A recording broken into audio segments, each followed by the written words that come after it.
And then to continue the story, back in 2015, when my mother was dying from a series of strokes, and my father asked us to come back to New York. And I went with my wife. And unfortunately, at this stage, at this part of her life, she was basically a late stage 3, stage 4 alcoholic. And if you follow me, this is really part 4 in the series.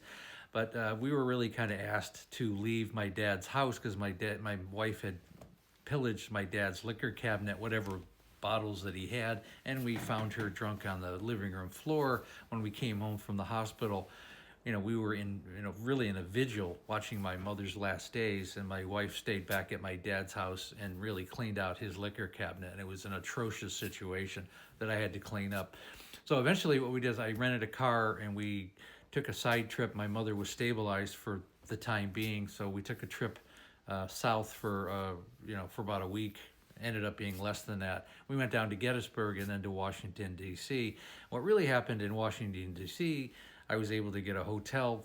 I was really wanted to go see, my son and I wanted to go see where Lincoln was shot, the Ford's Theater, and we're really into the Civil War history and that whole period.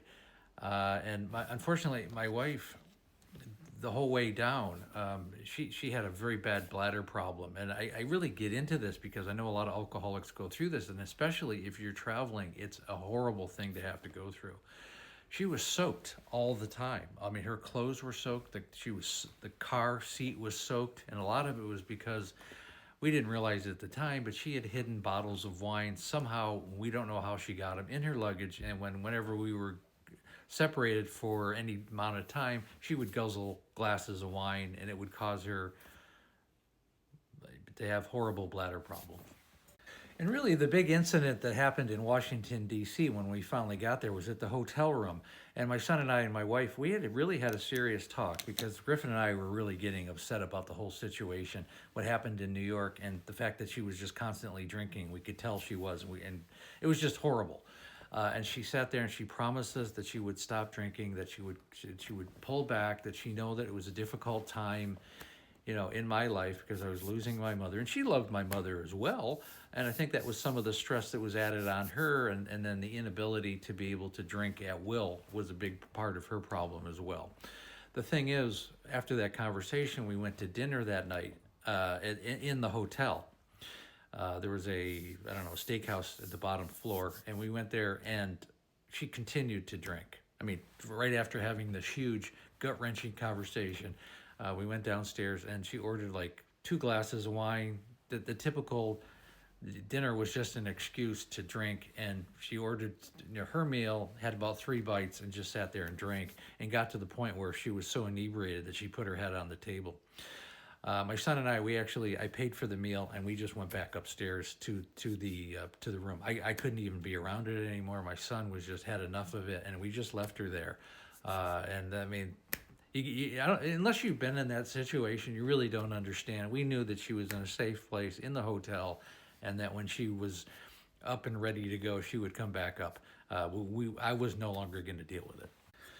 But an hour later, after my son were hanging out, I think we were watching television in the room. She finally came in. She was angry with us because we had left her, and I was like, kind of nonplussed. Well, I'm not the one that made you drink 4 or 5 glasses of wine after everything that we've been through, after having this huge conversation that you were going to cut back.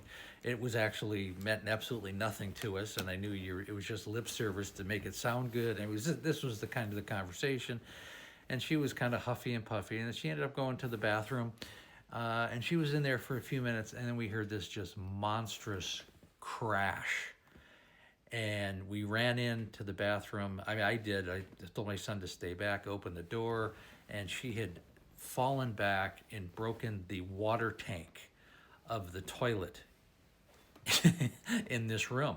And it was shattered. And what was happening is it broke the line. It pulled the water line out. Water was going all over the place. There was porcelain on the floor. She had just fallen back, smashed the whole thing apart. And I cannot believe this is happening. She was soaked on the floor. I had to get her up. The water was going everywhere. It was starting to soak out onto the carpet and going out. It was actually starting to go out into the hallway. That's how bad it was getting. Eventually, I was able to shut it off at the tap, and I just was It was so traumatizing. I'll never forget it. I mean, we're like in a hotel room, and it was just pandemonium, one thing after another. So I ended up having to call the front desk. Luckily for us, they were able to get us another room. Amanda was completely inebriated at this point. We ended up getting her on the bed of the first room, and we couldn't even get her up. She was so inebriated, she could not get out of the bed. So we actually left her in the first room. My son and I took our luggage. We went down to another room that was further down the hall. The next day she woke up, and I called her up to see how she was doing, and she was screaming at us like she thought we had left her and what we were thinking, leaving her alone in this hotel room. And we're like, we're right down the hall. We couldn't get you up because you were too drunk and we were too exhausted. You destroyed the room. She didn't even understand why there was water on the floor. She had no memory of what had happened. And it was just like, this madness has got to stop at some point. It's just got to stop. And, eventually, we had to leave that morning to go back because I had had enough. So my son and I spent a little bit of time in DC. We went back and got here, and we left. The hotel actually ended up charging me about $400 for the broken toilet. Just fun stuff like that. And this was just one day on a trip. And again, this story and many other stories like it again are in the book, Amanda, A Cautionary Tale of Alcoholism.